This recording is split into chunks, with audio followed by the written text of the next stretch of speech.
Hi, ich will euch heute was über das Wildcamping generell beim Tracken erzählen, wo man am besten Spots findet, am besten auch schon von zu Hause vor der Tour, wie man sich generell verhält und welche Optionen wir dabei haben. Also erstmal generell, wie viele ja wissen, ist das Wildcampen oder Wildzelten in Deutschland erst einmal verboten. Da gibt es eine Menge Gesetze und Grauzonen. Das macht das Ganze ein bisschen undurchschaubar. Aber generell kann man sagen, dass man erstmal überall in natürlichen Gebieten lagern darf. Also man kann auch sein Zelt aufbauen oder einfach nur eine Pause machen, wo man möchte. Man darf allerdings dort mit einem Zelt nicht übernachten. Die Ausnahme dabei ist das Bivakieren. Das bedeutet eben, dass man ganz ohne irgendwelche Ausrüstung einfach so in der Natur schläft oder maximal mit einem Biwakzelt. Das ist generell erstmal so erlaubt. In anderen Ländern ist das häufig auch legal. In den skandinavischen Ländern haben wir zum Beispiel das Jedermannsrecht, wo man ja überall, sogar auf Privatgrundstücken teilweise, einfach sein Zelt aufschlagen darf. Oder auch zum Beispiel auf dem West Highland Way ist das auch kein Problem, einfach direkt am Weg oder ja, bis auf wenige Ausnahmen. Da gibt es solche Camping-Management-Zones, die das Wildcampen verboten haben, weil es in der Vergangenheit so viele Touristen gab. Aber ansonsten kann man da auch einfach wild campen. Okay, also nehmen wir aber an, wir wollen in Deutschland hier tracken und haben dann nicht die Option, legal einfach überall unser Zelt aufzuschlagen. Welche Optionen habe ich dann? Grundsätzlich kann man natürlich immer nach Campingplätzen und Zeltplätzen Ausschau halten. Kostet natürlich immer ein paar Euro. Man zahlt je nach Region zwischen 6 und 12 Euro, würde ich sagen, für eine Person für eine Zeltübernachtung.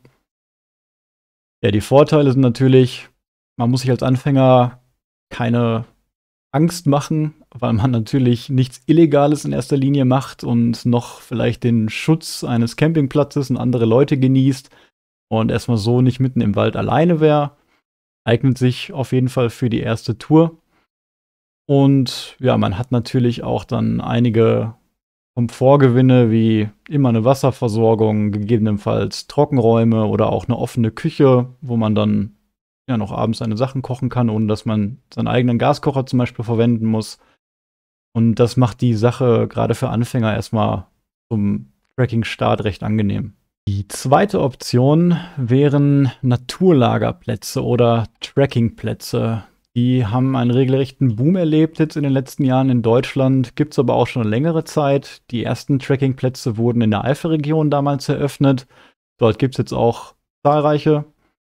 Ansonsten gibt es in der Pfalz noch welche und mittlerweile fast in jeder großen Naturregion in Deutschland. Da gibt es auch Listen im Internet. Ich kann mal ein paar unten verlinken.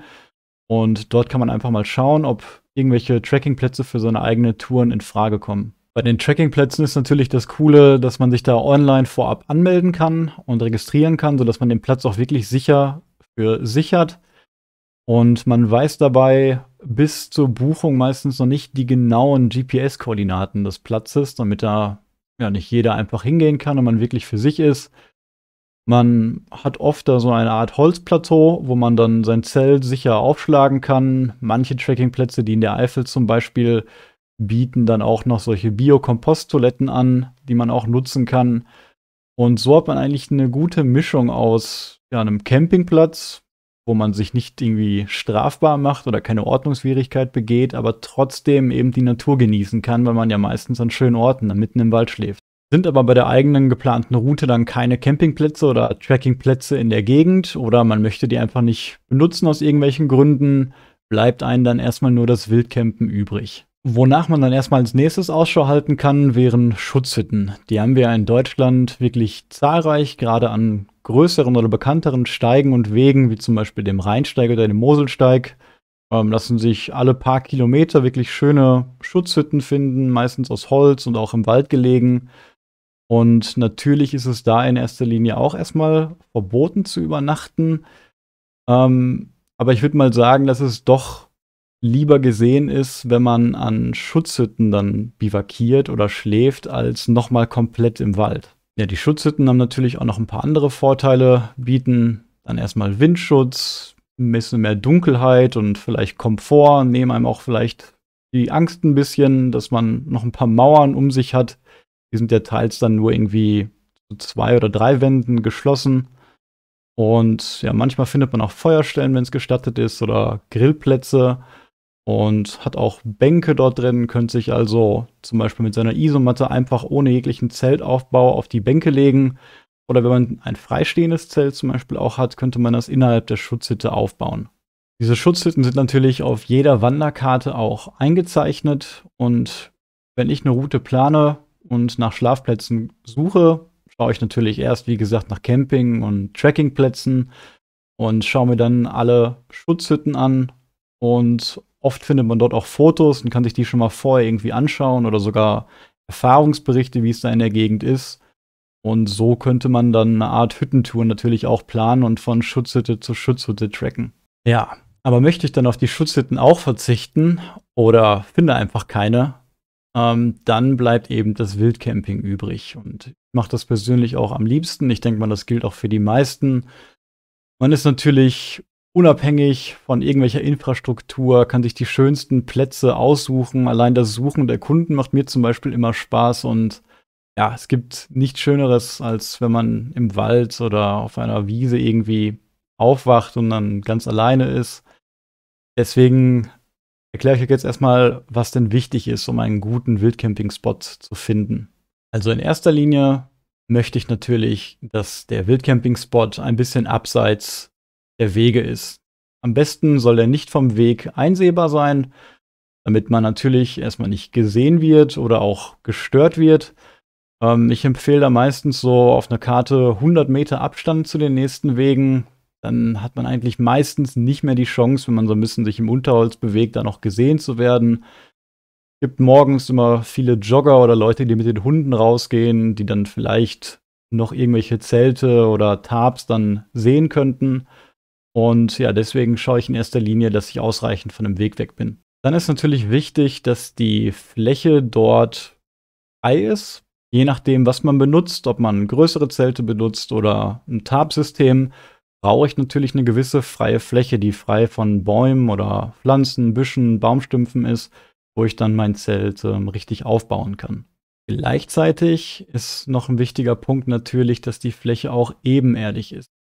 Leute, die gerne in Hängematten schlafen, haben das Problem weniger. Man kann da einfach an Hängen auch schlafen und das einfach von Baum zu Baum spannen und muss sich dann um die Bodenbeschaffenheit wirklich keine Gedanken machen. Für alle anderen gilt natürlich, dass die Neigung beim Schlafplatz so gering wie möglich sein sollte.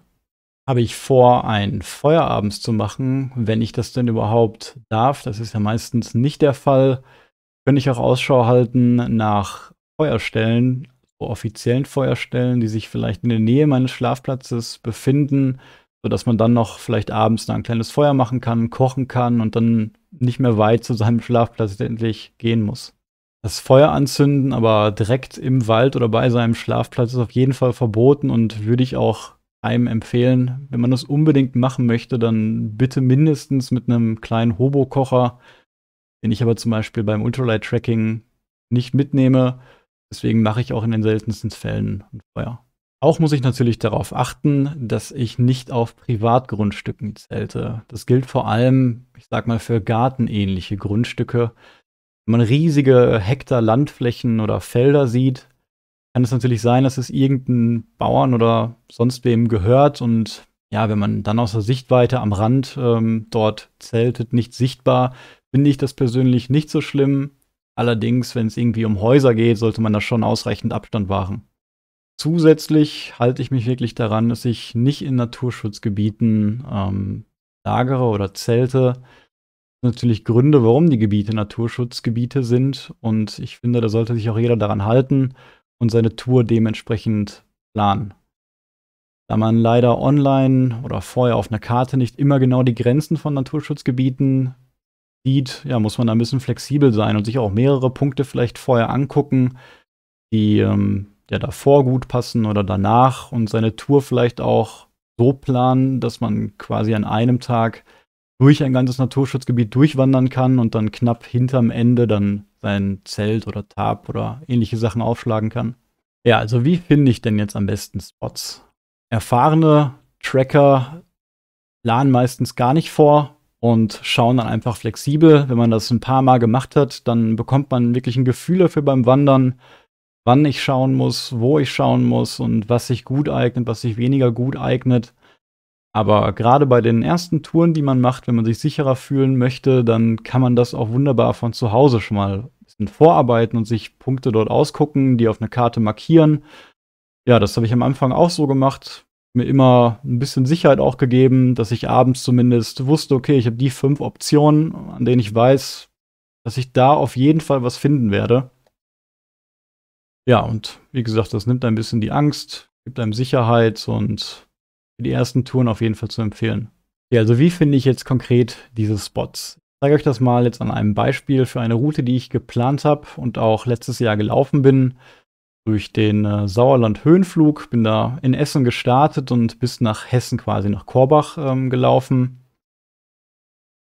Ja, man schaut sich die Route an, die man geplant hat, importiert die in dem Tool seiner Wahl.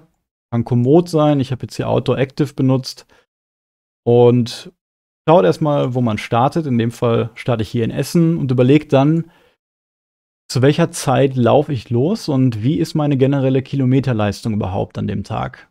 Für mich gilt zum Beispiel, dass ich an einem Tag etwa 30 bis 40 Kilometer so am Stück laufe. Dann muss ich mich nicht so beeilen, habe noch ausreichend Zeit für Pausen und das kann ich auch über längere Zeiten so durchziehen. Habe ich allerdings am ersten Tag zum Beispiel noch 'ne Anfahrt zu meinem Startpunkt, geht da natürlich eine Menge Zeit drauf und muss wirklich realistisch schätzen, wann ich dann effektiv loslaufe, wie viel Resthelligkeit mir noch an dem Tag bleibt, wie lange ich überhaupt dann laufen möchte. Ja, und wie viel Kilometer ich dann letztendlich laufen kann, bevor ich mir einen Schlafplatz suchen kann. Hier in dem Beispiel nehme ich jetzt einfach mal an, dass ich freitags losgelaufen bin, vielleicht irgendwie sogar nach der Arbeit. Und wir haben ungefähr 15 Uhr, es ist Sommer oder Herbst und ich weiß, ich habe nicht den ganzen Tag Zeit, um noch jetzt mein volles Pensum zu laufen. Also entscheide ich mich oder denke ich von mir selber, dass ich dann 20 Kilometer gut noch frisch laufen kann und schaue dann eben hier zum Beispiel bei Outdoor Active super gut mit der Leiste unten, wo ich dann ungefähr bei 20 Kilometer dann rauskomme. Ja, und das wäre, wie man sieht, jetzt genau dieser Punkt hier unten. Man sieht das da auf dem Trail an dem blauen Kreis. Und ich weiß, ungefähr da wird's dann dunkel, da möchte ich meinen Schlafplatz suchen. Ich kann hier natürlich nicht davon ausgehen, dass ich sofort genau nach der 20-Kilometer-Marke meinen Punkt finde, an dem ich dann schlafen kann. Deswegen überlege ich mir, dass ich -5 und +5 Kilometer, kann auch weniger sein, dann mal einplane, um dann auf der Karte nach Spots zu suchen. In dem Fall wäre das also ungefähr, ja, ab hier quasi dieser ganze Bereich, in dem ich dann schauen kann. 5 Kilometer ist jetzt nicht so viel, wenn man 20 gelaufen ist und weiß, vielleicht bei Kilometer 24 findet man 'n Spot, dann kann ich die auch, wenn ich schon gut geschafft bin, noch halbwegs schaffen. Also generell suche ich mir dann diesen Kartenabschnitt raus und schaue mir da erst mal ganz normal mit der Karte hier die Gegend an. Ich habe natürlich verschiedene Möglichkeiten, das zu machen. Kann verschiedene Kartenbilder mir anschauen. Hier haben wir zum Beispiel 'ne einfache topografische Karte. Ich sehe schon mal so 'n bisschen die Höhen, die Höhenlinien, auch mit Metermarkierungen. Kann aber natürlich auch einfach mal erst bei Google Maps schauen, sehe das Ganze dann sogar auf Satellitenaufnahmen. Kann hier bei Outdoor Active zum Beispiel auch auf 'ne Satellitenansicht wechseln und bekomme dann schon mal 'n gutes Gefühl dafür, wo jetzt größere freie Stücke sind. Ich möchte ja weg von Häusern sein, wo ich Waldgebiete habe, in dem ich dann nicht gesehen werde oder wo ich vielleicht riesige Hektar Felder habe. Vielleicht 'n paar Hügeln drauf, wo ich mich dann niederlassen kann. Um mir das Ganze dann noch genauer anzuschauen, verwende ich Google Earth Pro. Das kann man sich einfach kostenlos runterladen und das hat 'n paar sehr, sehr gute Vorteile gegenüber den normalen Google Maps. Die zeige ich euch mal. Ich habe das Tool also gestartet und zoome jetzt mal auf den Bereich, den ich mir hier anschauen möchte. Ich habe sogar bei Google Earth die Möglichkeit, mir einfach meine GPS-Trails, die ich mir erstellt habe, zu importieren. Dazu nehme ich einfach die JPX-Datei, ziehe die rein, dann bekomme ich 'n kleinen Dialog angezeigt, mit dem ich auswählen kann, was denn angezeigt werden soll. Wir wollen auf jeden Fall die Line-Strings auch haben, sonst wird die Route nicht erstellt. Und dann klickt man einfach auf OK. Das kann je nach Rechenleistung dann 'n bisschen dauern. Und schon sieht man auch die Route. Das Problem hier ist, dass Google Earth wirklich jeden einzelnen Punkt der GPX-Datei anzeigt.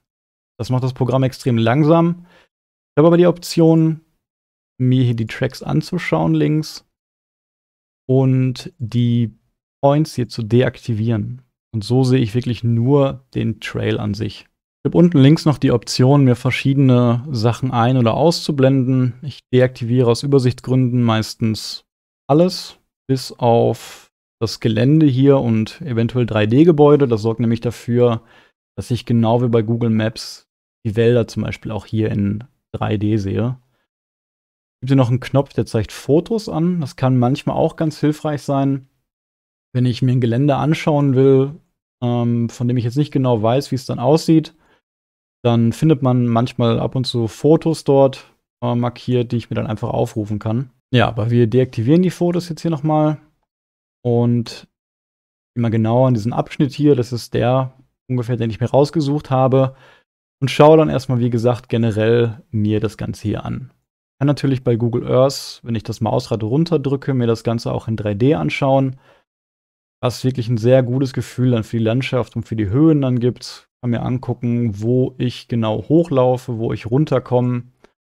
Und ich sehe schon mal zum Beispiel jetzt hier, dass das überhaupt nicht geeignet wäre, bei so einer Steigung irgendwie einen Zeltplatz zu suchen. Und ich würde dann jetzt hier schauen, hier kommt eine Straße, alles klar. Hier wird es ein bisschen flacher, hier ist noch ein gutes Waldstück. Und ja, der nächste Schritt ist dann, dass ich gucken würde, wo ich vielleicht im Wald Lichtungen finde. Hier sieht man jetzt zum Beispiel Gebiet, was relativ weit weg noch von den Häusern liegt, keinen Weg in der Nähe hat und auch wenn ich mir das jetzt so anschaue, erstmal relativ flach ausschaut.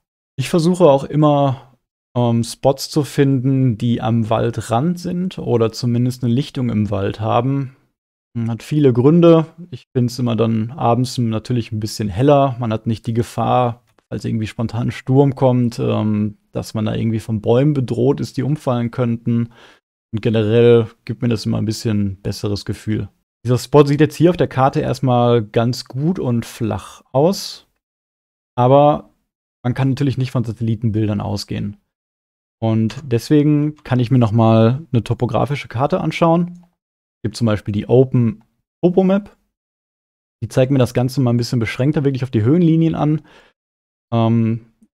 Falls jemand noch keine topografische Karte gesehen hat, das sind eben die Linien, die immer meistens in 100 Meter Schritten, 10 Meter Schritten dann den Höhenunterschied anzeigen.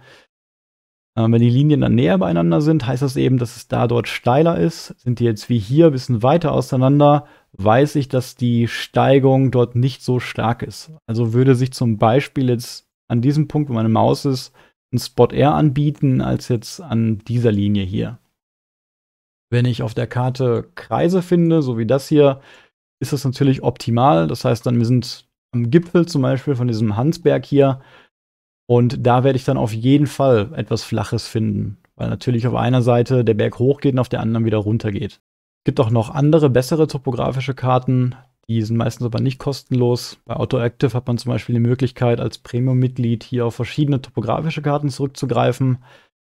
Die sind dann meistens noch ein bisschen detaillierter.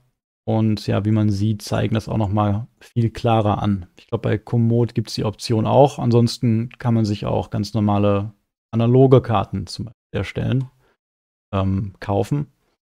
Oder wenn ihr mein Kartenmaterial-Video gesehen habt, dann könnt ihr auch den Mobile Atlas Creator wieder verwenden mit eigenen runtergeladenen Karten und dem Elevate-Thema. Und dort kann man dann auch auf eine topografische Ansicht wechseln. Ja, aber nochmal zurück zu Google Earth. Wir haben hier eine ziemlich coole Einstellungsmöglichkeit, wenn man mal hier oben auf die Einstellungen geht, Tools-Option, dann können wir eine Höhenverstärkung aktivieren. Heißt quasi, dass alle Höhen, die hier in 3D angezeigt werden, dann um einen Faktor skaliert werden. Der Standardwert ist 1, kann den aber jetzt zum Beispiel mal auf 2,5 setzen. Das Limit ist hier 3. Und dann sehe ich sofort, dass mein Ort hier auf einmal wie eine alpine Landschaft auf einmal wirkt. Und ich habe diese Höhen wirklich deutlich verstärkt und kann viel, viel einfacher hier auf der Karte navigieren. und sehen, wo jetzt letztendlich Steigungen sind und wo flache Gebiete sind. Und wenn man sich den Punkt jetzt hier mal anschaut, wo wir gerade waren, das war dann sieht man, dass er tatsächlich an der Stelle sehr, sehr flach ist und hier von den beiden Tälern ja umgeben ist und sich deswegen ziemlich gut anbieten würde. Ich möchte aber noch mal darauf hinweisen, dass das hier alles nur Beispiele sind und wir natürlich hier im sehr urbanen Bereich sind und sich wahrscheinlich keiner dieser Spots wirklich real anbieten würde, da es sich wahrscheinlich um Privatgrundstücke handeln würde. Aber die Vorgehensweise eignet sich natürlich, wenn man in größeren Gebieten ist, zum Beispiel im Sauerland oder Harz und ja, da dann nach Spots sucht. Also ich möchte nicht dazu auffordern, jetzt irgendwie gezielt diese Spots aufzusuchen. Ja, schauen wir einfach mal weiter, wo man vielleicht sonst noch Spots finden würde.